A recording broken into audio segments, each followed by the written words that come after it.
montagne parce qu'il fallait que j'y aille. Et puis quand je suis arrivé là-bas, j'ai rencontré des gens qui m'ont reçu vraiment favorablement. Et il se passa une petite réunion qui était à l'extérieur, dehors, un petit feu. Et je me suis approché.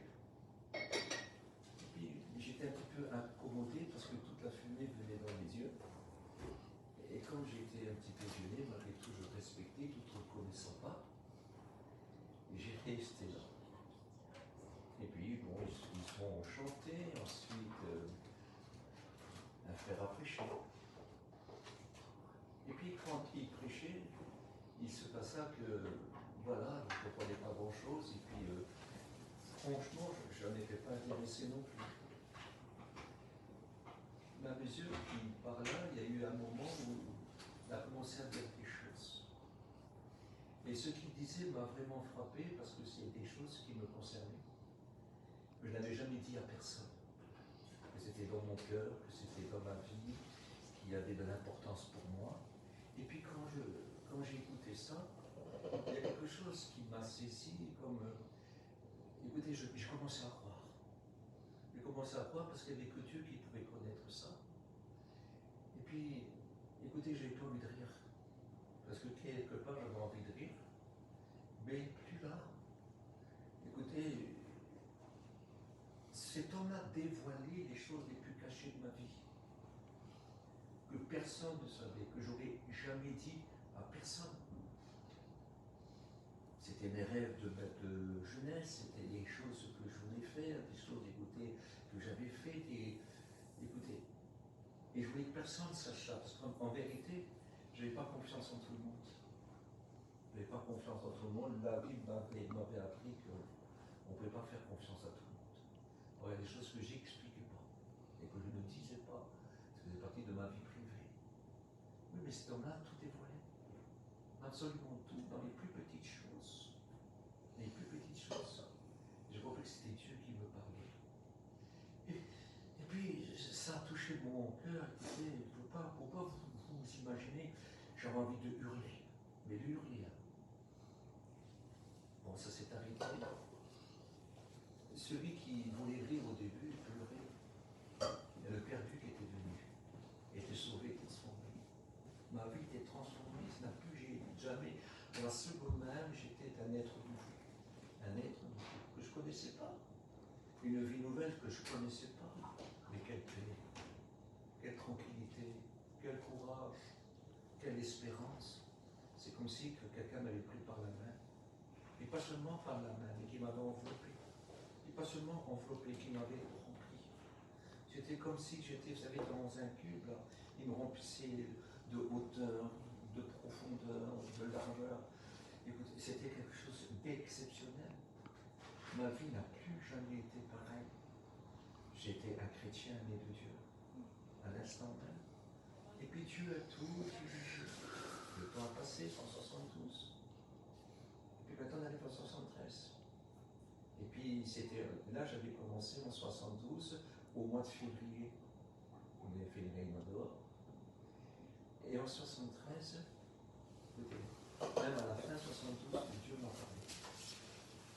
Et puis, il m'a battu au ministère. Et moi, je n'en parlais pas non plus à personne. J'avais ça dans mon cœur. Et puis, bon, j'ai été obligé de le dire. Voilà, j'étais obligé de le dire. Et instantanément, tous les portes s'ouvraient. Mais toutes les portes s'ouvraient. Écoutez, un an après ma conversion, un an après, j'ai commencé à servir Dieu. Et j'ai prêché l'évangile. Ce n'était pas une époque comme aujourd'hui.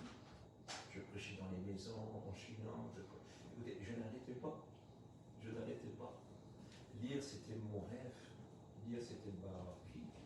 J'ai commencé, écoutez, à servir Dieu. Alors, comment j'ai pu servir Dieu? Écoutez, c'est simple. Je suis parti à Rennes. Et à Rennes, mon petit est rentré à l'hôpital. Et j'étais très, très embêté. Alors je dis, j'étais à la réunion au soir. Puis il y avait un ancien évangéliste qui s'appelait M. Benzi, très célèbre, tout le monde le connaissait. rentré à la salle au fond, comme ça. Je n'ai rien dit. Il a commencé à parler, en plein cantique. Hein. Il arrête, il commence à prophétiser. Et puis il m'explique des choses aussi. Il me dit, je freinais ta main, je freinais ça. Quand tu étais trop heureux, j'arrêtais, je calmais tout. D'une façon spéciale.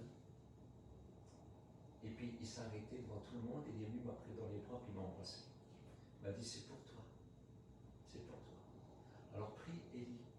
Parce que Dieu a un dessein pour toi. Tu dois le servir. Quelques jours après, je suis rentré à Paris. Et puis, à Paris, c'est passé une chose incroyable. Parce qu'il m'avait été dit, quand tu seras prêt, tu me serviras. J'arrive à Paris. Puis, au bout de 15-20 jours, je suis à Paris.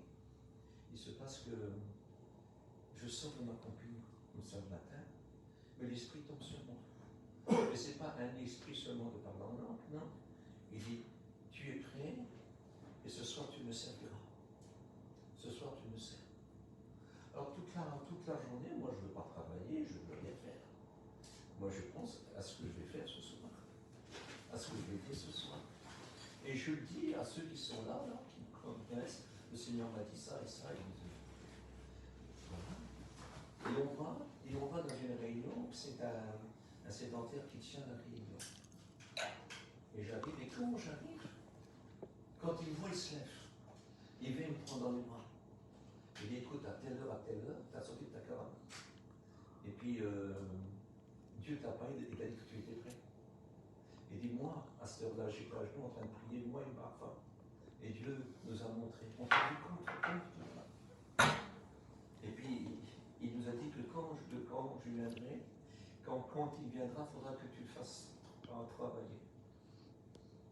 Et je me suis levé, et j'ai travaillé. J'ai chanté,